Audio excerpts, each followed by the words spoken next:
Justice Thipsay court पहुंच चुके हैं। कार्यवाही की शुरुआत होगी। केस नंबर 2 है, माना जा रहा है 11 बजे अगर शुरुआत होती है तो 11:30 तक नंबर आ जाए।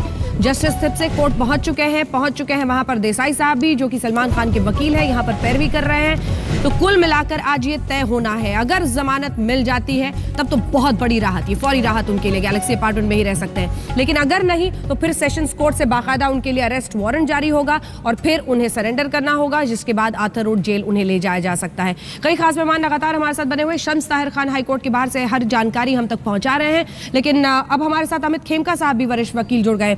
खेमका साहब, 2-3 बातें जो शायद सलमान खान के, क्योंकि उस वक्त तो ऑर्डर की कॉपी नहीं आई थी, बिजली गुल हो गई थी सेशंस कोर्ट की, लेट हुआ और ये फायदा सलमान खान को मिला, उनको फौरन वहां पर इंटरिम बेल 2 दिनों के लिए देगी। लेकिन अब ऑर्डर है सामने और उसमें जो मुख्य बातें उनके खिलाफ गई हैं वो सबसे पहले ये कि अगर आप वाकई बीइंग ह्यूमन जैसे चैरिटेबल ट्रस्ट आज चला रहे हैं तो उस दिन आपने रुककर मौके पर मदद क्यों नहीं की थी। बात नंबर 2 जो उनके खिलाफ जाती है वो है रविंद्र पाटिल, वो कांस्टेबल जो उस दिन उनके साथ था, उसने बाकायदा गवाही दी थी और मरते वक्त तक वो अपनी गवाही पर कायम रहा। उसने कहा कि हाँ, मैंने रोकने की कोशिश की थी, बहुत तेज गाड़ी चला रहे थे, सलमान खान ही गाड़ी चला रहे थे जब ये सब कुछ हुआ था। और नंबर 3 जो एक और महत्वपूर्ण बात इस पूरे मामले में है कि आप सलमान खान हैं, आप जानते थे कि आप नशे में गाड़ी नहीं चला सकते हैं, अपनी जिंदगी, औरों की जिंदगी को आप खतरे में डाल रहे हैं। खेमका साहब, मैं कुछ बातें इसमें ऐड कर देता हूँ। ना, आपके पास लाइसेंस नहीं था। लाइसेंस नहीं था। आपकी गाड़ी आपके नाम में या आपके परिवार के किसी व्यक्ति के नाम में रजिस्टर्ड नहीं थी। कोर्ट ने ये फाइंडिंग दी है कि जिस एड्रेस पर और जिस व्यक्ति के नाम में वो गाड़ी थी वो एड्रेस एग्जिस्ट ही नहीं करता। उसके बावजूद आपने वहाँ से उसकी सुपर्दारी ली। सुपर्दारी सलमान खान ने ली है, कहते हुए कि ये गाड़ी मेरी है। कितनी इंटरेस्टिंग बातें हैं। इन बातों से टोटलिटी में इनको अगर हम देखें तो एक ऐसा पाते हैं हम, और उसके बाद में कुछ और फैक्ट्स मैं आपको बताना चाहूँगा जी। 2003 से लेकर 2013 तक ये केस मजिस्ट्रेट के यहाँ चला। हाँ। और वहाँ पर सिर्फ और 17 गवाहियाँ हुई। हाँ। करीब 10 सालों में। और फिर मजिस्ट्रेट ने इसको कमिट किया सेशंस में। ठीक है। सेशंस ने जुलाई में जब फाइलें मांगी तो फाइल्स नहीं मिली, वो फाइल्स गुम हो गई। फाइल्स गुम हो गई थी एक वक्त पर, बिल्कुल। मैजिस्ट्रेट उसके बाद में सेशंस कोर्ट ने इंक्वायरी ऑर्डर करी कि ये फाइलें कैसे गुम हो गई। तो 3 महीने बाद सितंबर 14 में वो फाइलें मिल गई। और सितंबर 14 से लेकर अप्रैल 15 के बीच में सिर्फ 8 महीने में सेशंस कोर्ट ने 24 गवाहों को, पहले 10 साल में 17, अब 24 गवाहों की गवाहियां हुई। हाँ। क्रॉस एग्जामिनेशन हुआ। हाँ। और 8 महीने में निर्णय आ गया। हाँ। तो आप ये देखिए कि जब मैं आपका ध्यान कहाँ ले जाना चाह रहा हूँ। हाँ। कि जब हमारी जुडिशरी काम करना चाहती है। हाँ। और जब लोग उन्हें काम करने देते हैं तो काम जल्दी से हो सकता है। हाँ। नहीं, वो तो आभा सिंह ने याचिका फिर से फ्रेश दाखिल की, तब जाकर थोड़ा स्पीड आया पूरे मामले में। भट्टाचार्य जी, मैं आपके पास अब आना चाहती हूँ।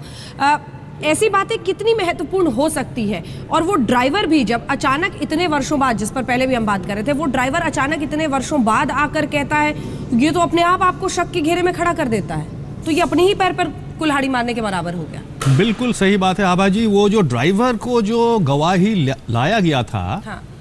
वो सबसे ज्यादा साबित हो गया खतरनाक सलमान खान के लिए, क्योंकि ये देखिए 2002 से लेके अभी जो खेमका साहब ने बोले हैं, 2002 से लेके 2014 तक वो ड्राइवर तो कहीं था ही नहीं। उसको जो है पहली बार ये 3-4 महीना पहले उनको गवाही खड़ा किया गया। अच्छा, दूसरी बात यह है, आप जैसा बोल रहे थे ना, अगर आपको सेंटेंस सस्पेंड हो गया तो ये बहुत बड़ा उनको रिलीफ मिलेगा। ये तो मतलब फिर लंबा रिलीफ हो जाएगा। मेरे हिसाब से नहीं होगा, इसीलिए क्योंकि अगर आज उसका सेंटेंस सस्पेंड हो गया है तो कोर्ट इसको फाइनल हियरिंग के लिए इमीडिएटली फिक्स कर देगा। लेकिन अगर कोर्ट देखता है कि फाइनल हियरिंग ठीक है, 1-2 महीना में होगा नहीं, ठीक है, तब उसका सेंटेंस सस्पेंड करें या ना करें, उसमें भी तमाम बातें। हाँ, हाँ, ठीक है। अब शम्स, सुनवाई शुरू हो गई है, जानकारी मिल रही है शम्स की सुनवाई शुरू हो गई है कोर्ट के अंदर। जी अंजना, सलमान खान के केस की सुनवाई शुरू हो चुकी है। जो पहला केस लिस्टेड था, बहुत कम मिनटों में वो निकल चुका है। और इस वक्त विद्या अंदर है। विद्या जो हमें बाहर खबर दे रही है वो ये है कि सलमान के मैटर की सुनवाई शुरू हो चुकी है। तो शायद वक्त से पहले आप अगर देखें तो सेशन कोर्ट में भी 11:15 का टाइम जज ने दिया था, लेकिन 11:10 के आसपास ही उन्होंने जजमेंट शुरू कर दी थी सुनानी। यहाँ पे भी वही हो रहा है, लगभग 11:10 में देख रहा हूँ यहाँ हाईकोर्ट के बाहर जो घड़ी लगी हुई है।